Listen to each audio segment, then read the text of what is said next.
First and foremost, I want to give all of the praises and the glory to the Most High and His Son, Yahweh Bashim Yahushai Bashim Rakak Wadash, and double honors to the elder apostles of the great millstone, and to include the elder bishops on down, and Yahweh Bashim Yahushai Brakatham, to all of you brothers out there of the household of this faith, and it's your brother Laban.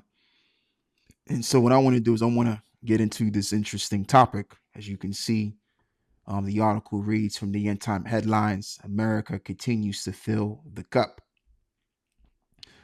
As this reads, in this powerful episode, we examine the ancient worship of Molech, a practice associated in the Bible with sacrificing children and shedding of innocent blood, and ask whether there is a disturbing modern parallel in America's culture.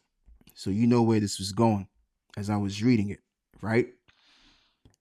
And so I understand that this is a very sensitive topic, but I have to speak on this because the Spirit want me to speak on it. And it is indeed biblical, because during the time of Moses and Joshua, if I'm correct, this is what the heathen were doing. The Canaanites that were in the land, which they coined the land of Canaan, which was going to be later coined as the land of Israel, because we would have took over those Canaanites and went to war with them and overcame them and took the land. So as we got there, we saw that there were strange things that were going on there. And this is why the Torah, one of the things that was written in the Torah, especially in the book of Leviticus 18 here, and I'm going to read it, verse 21. And thou shalt not let any of thy seed pass through the fire to Molech. Neither shalt thou profane the name of thy power. I am the Lord Yahweh. Right? Again, verse 2 in Leviticus chapter 20.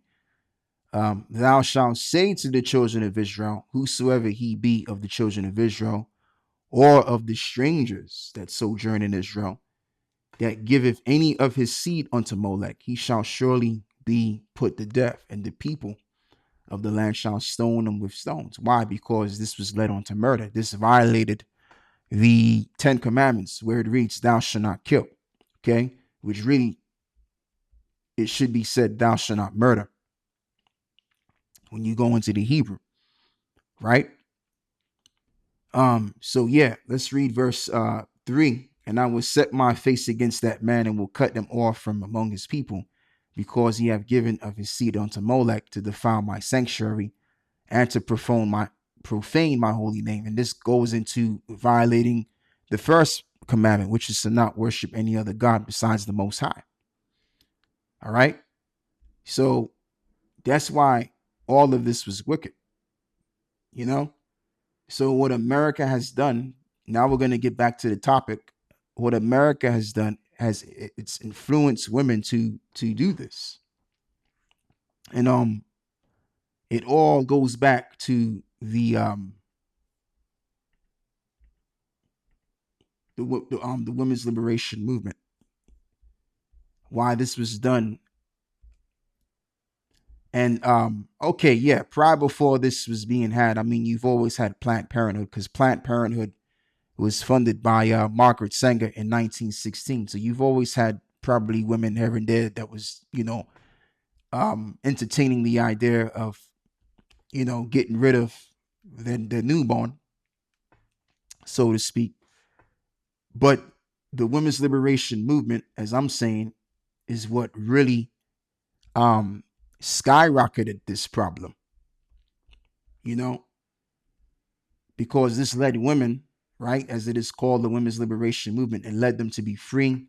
It led them to have the ability to live freely, and to also access the same opportunities that men had accessed already.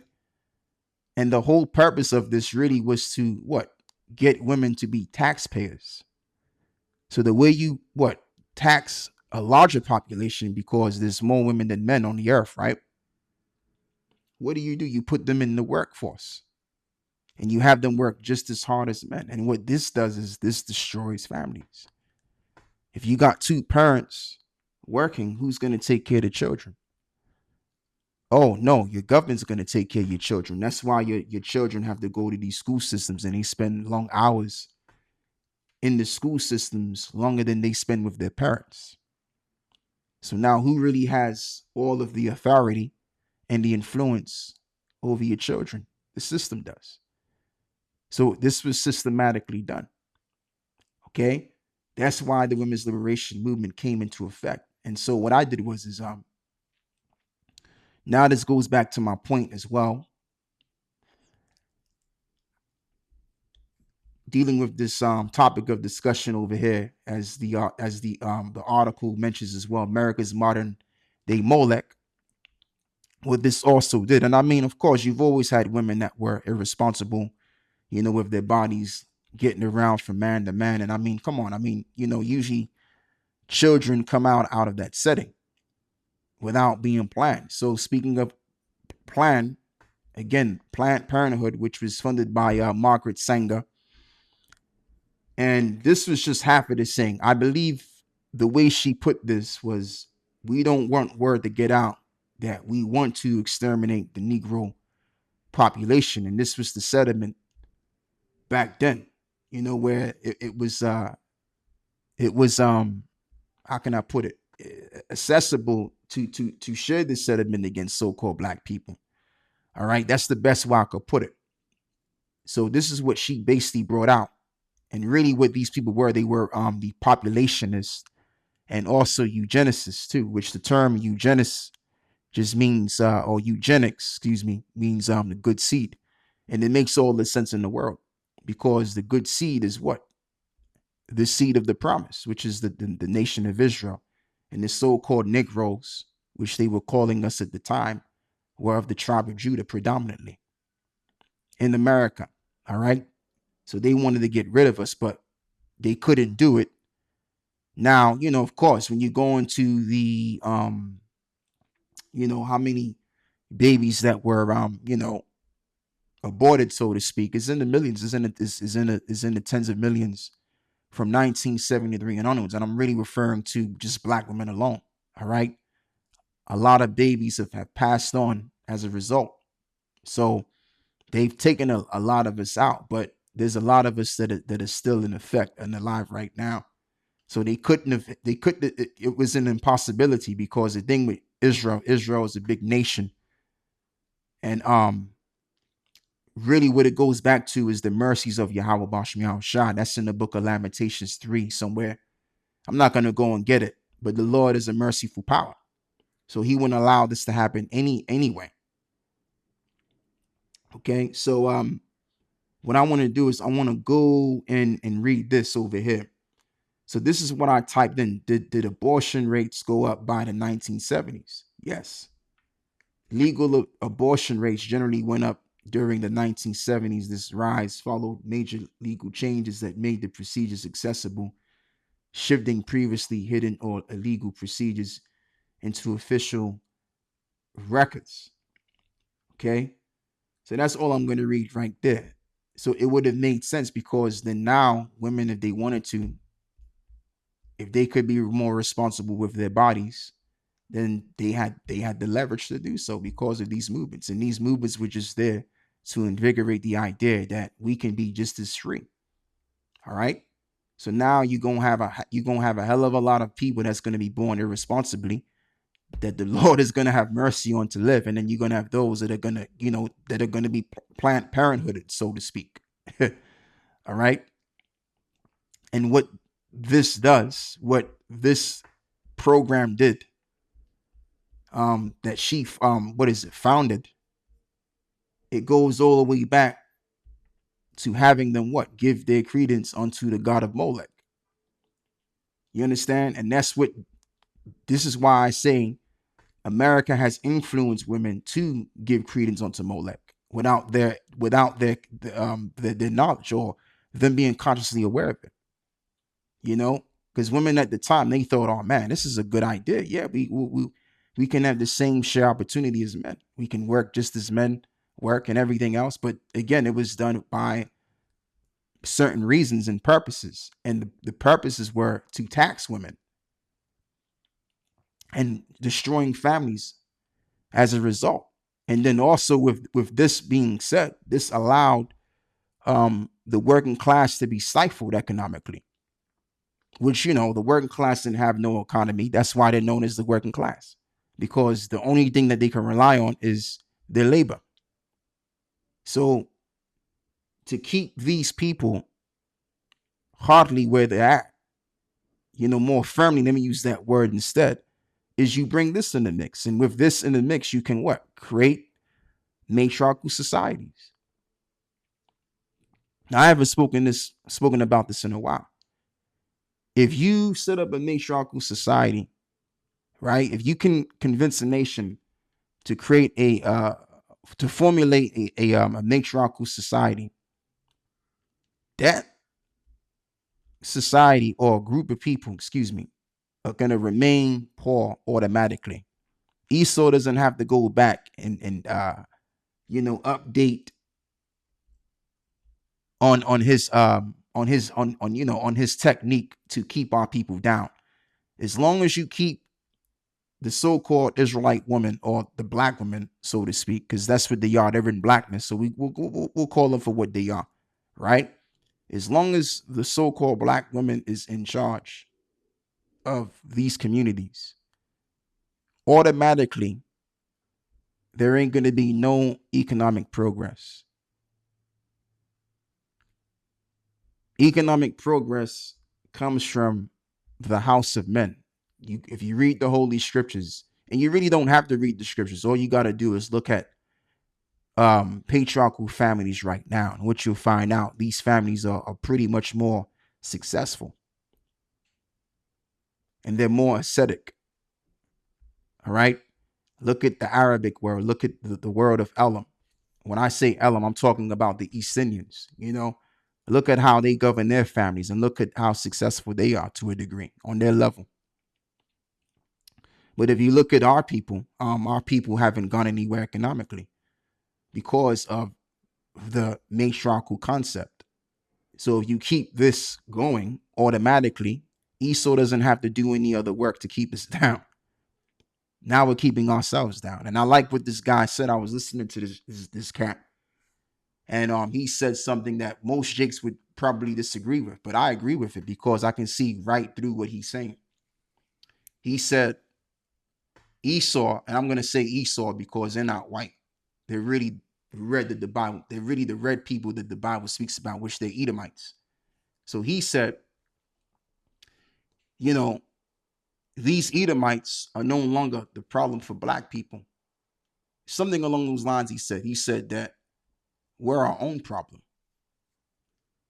Now the curses have proceeded, where you have, as well as it's written, right? Thine eye shall be evil towards thy brother, and even the relatives will be evil towards their children. You have all of this evil going on because whenever you have women in charge, again, remember, it was written in the scriptures that through Eve we all died.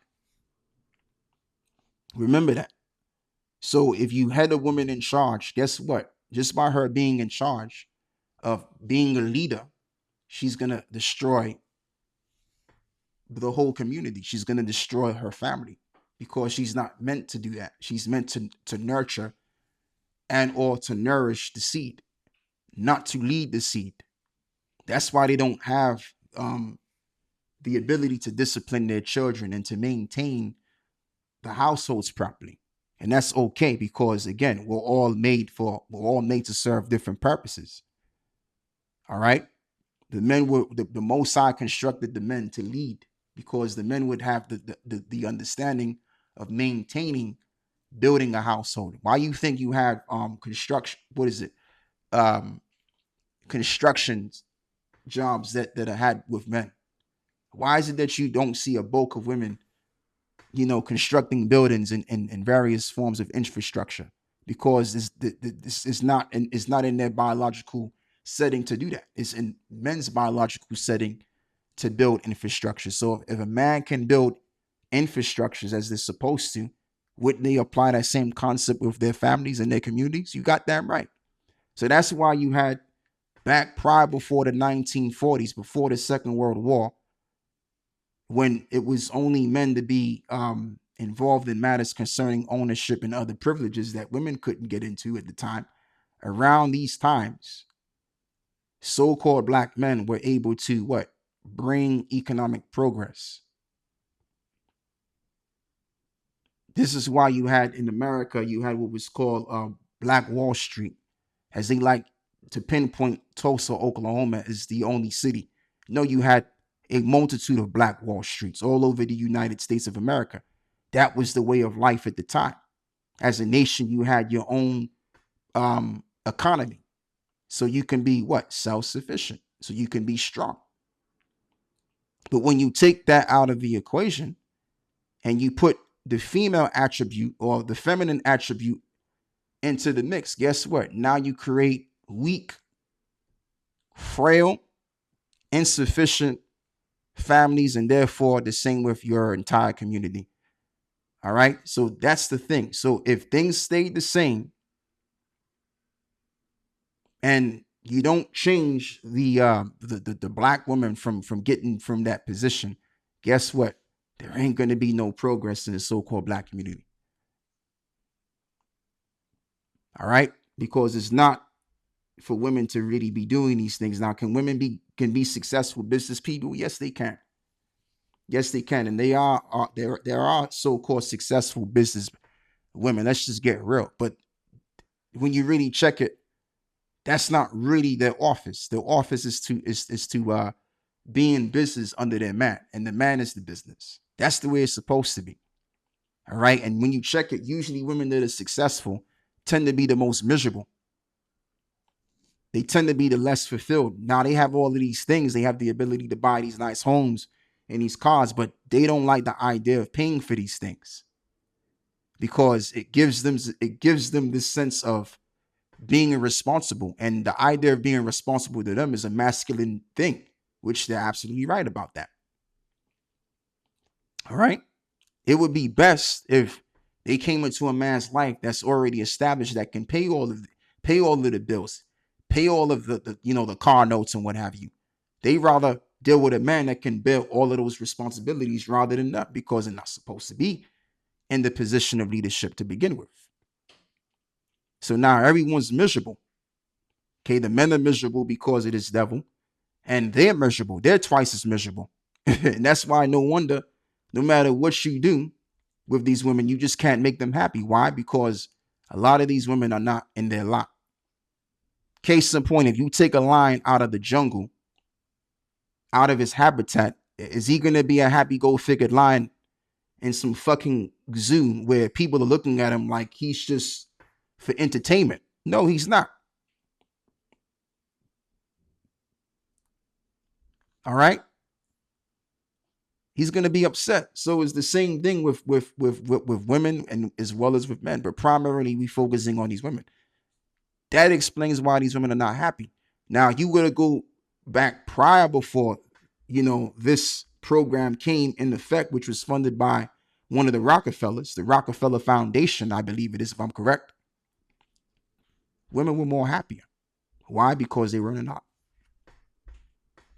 It's very simple. So, I mean, I'm going to yield back from talking and I'm going to get right back to these scriptures. And I want to read this over here. If thy daughters be shameless, keep her in straitly, lest she abuse herself through over much liberty. And that's what Esau understood. Esau understood if you can get these women to be liberated, then they'll destroy themselves, and as well as they'll destroy their families, as I've already explained. All right. So really Esau used his wisdom and his knowledge on the left-hand side, which is wickedness, to destroy people's lives for their own great gain. And the problem is that we fell for it because at the time we didn't have the wisdom and understanding to come up against Esau's left-hand side wickedness. That's why it's written in the book of Baruch. What is it? Chapter 4 somewhere, where it reads, "For my people are destroyed for lack of knowledge. And because thou hast rejected knowledge, I shall reject thee." So if the Most High has rejected thee because You don't have the knowledge of your power as we did. We had the knowledge of our power, but we rejected it. Guess what? Now we're open for the devil to influence us and to overtake us with his knowledge. Now, the saying is this in scripture, that the children of this world have now become wiser than the children of light. And that's why most of our people, especially back in these days and times, were overcome with this over here. Because what? It goes back to us rejecting the knowledge. So if we had the knowledge, we would know the wiles of the devil. That's why it is written. Let's read Galatians, the 6th chapter. Galatians 6. Is it Galatians 6 or is it Ephesians? It's Ephesians. I get these two mixed up. It's lucky about that. Ephesians 6 and 10. Finally, my brethren, be strong in the Lord and in the power of his might, and put on the whole arm of the Most High, that you may be able to stand against the wiles of the devil. Let's look up this word wiles. And the word is what? Methodia. That's where you get the word method from, right? Strong's G 3180. Methodia. Methodia. Is methodia. Cunning arts, deceit, craft, trickery. So this was a trick. This was craft used upon women to what? Make their families a living hell. And you still have women today, in the year 2026, that have this feminism point of view. And they wonder why they're single. Because you can't have a feminist point of view in being in a relationship. And as long as women continue to have feminism in their mind, guess what? They're going to continue to, reproduce weak children. Because, and I love this saying, and I'm going to say it, strong women create weak men. Strong women create weak men. So if the men are weak, how are they going to be strong enough to set up, if I can use this word, sufficient families? How are they going to prosper? I've said what I had to say. I don't need to say anymore. I mean, Lord willing, this was edifying to you, giving all of the praises and the glory to the Most High and His Son, Yahweh, Ba'ashem Yahweh Shai, Ba'ashem Makah Quadash, and double honors to the elder apostles of the great millstone. And Lord willing, this was edifying to you. And with that, I'm going to close. Shalom.